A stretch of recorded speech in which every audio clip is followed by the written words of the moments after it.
Yeah, you mentioned that not only was Reagan, did Reagan particularly target Clark Kerr, but J. Edgar Hoover also felt that Clark Kerr was a menace as the president of the University of California. Could you talk about Kerr himself, his history, and his role in terms of the FBI targeting him and Reagan? Because a lot of people also forget that Reagan was the first person to institute tuition at the University of California. Which before him had been free to all people who were able to get into the California university system.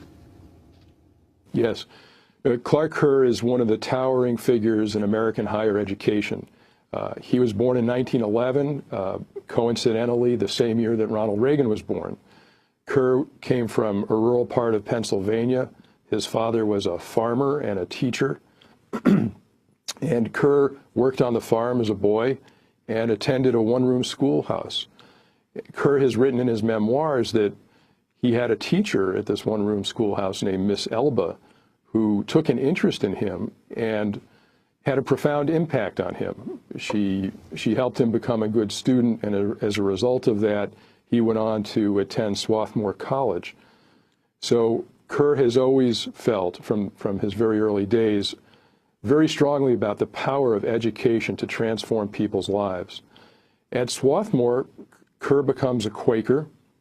He believes in nonviolence, and he works for social justice through the American Friends Service Committee, and then moves to California, does graduate work at the University of California, Berkeley, and later becomes the first chancellor at Berkeley in the 1950s. In 1958, he's appointed president of the University of California system. Kerr helps expand the University of California into one of the greatest public universities in history and opens the door to higher education for thousands of people. One of the things that Kerr accomplishes is called the Master Plan for Higher Education. This was a system of junior colleges, four-year colleges, and public universities, graduate schools like UC Berkeley, that was set up around California and was then emulated around the country and internationally. And this really transformed the educational system and opened it up to many, many people. At the same time Kerr was doing this, he also opened the University of California campus to free speech in many ways. He lifted the ban against communist and socialist speakers, and his explanation at the time was, the university is not engaged in making ideas safe for students, it's engaged in making students safe for ideas. He believed that if students were well educated, they could hear ideas from any point of view and then make the right decisions. However, J. Edgar Hoover didn't appreciate that point of view. He viewed Kerr as potentially subversive, and certainly as somebody who was not in sympathy with Hoover's own political views. He blamed Kerr for opening the campus to activism and was very angry at Kerr later during the free speech movement for not cracking down more severely on student protesters.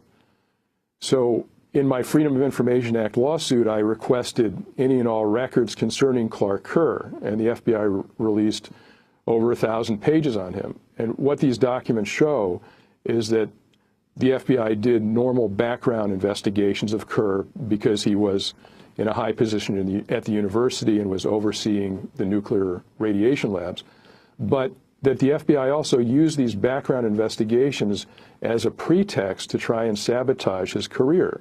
And one way the FBI did this under J. Edgar Hoover was by gathering allegations against Kerr and then sending them to the White House, to President Lyndon Johnson, even though the FBI had investigated the allegations and knew that they were untrue. And the FBI also leaked information to conservative members of the Board of Regents in an effort to convince the regents to fire Kerr.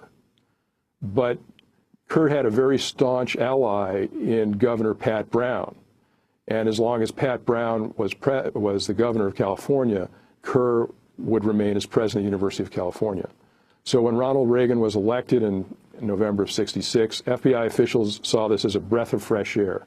They finally had an ally in the governor's office, and they complied with Governor Reagan's request to meet with him soon after he was elected. They gave him an extensive briefing about Berkeley, about Clark Kerr, about his opponents on the Board of Regents.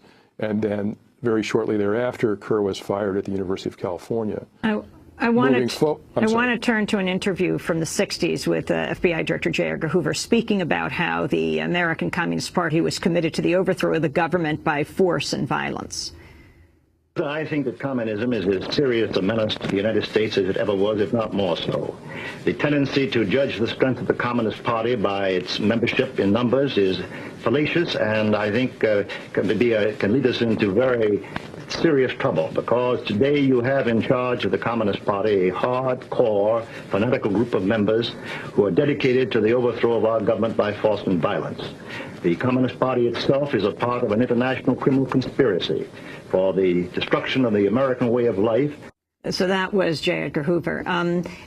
If you could, Seth Rosenfeld, fit this into how the government dealt with Clark Kerr, but also, though, he was also unpopular among the students, ultimately.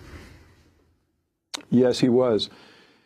In the early years of the Cold War, particularly right after World War II, there was great concern about communism.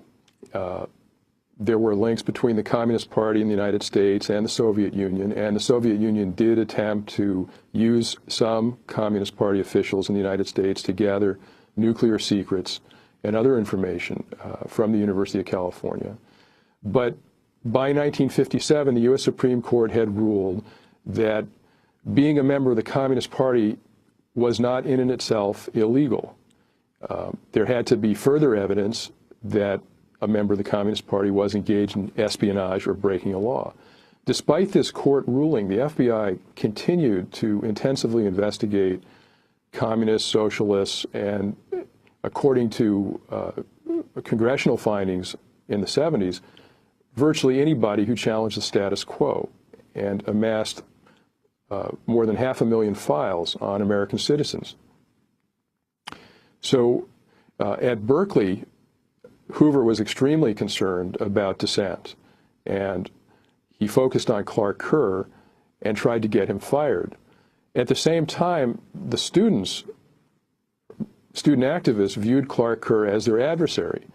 Clark Kerr had, in fact, opened the campus in many ways to free speech.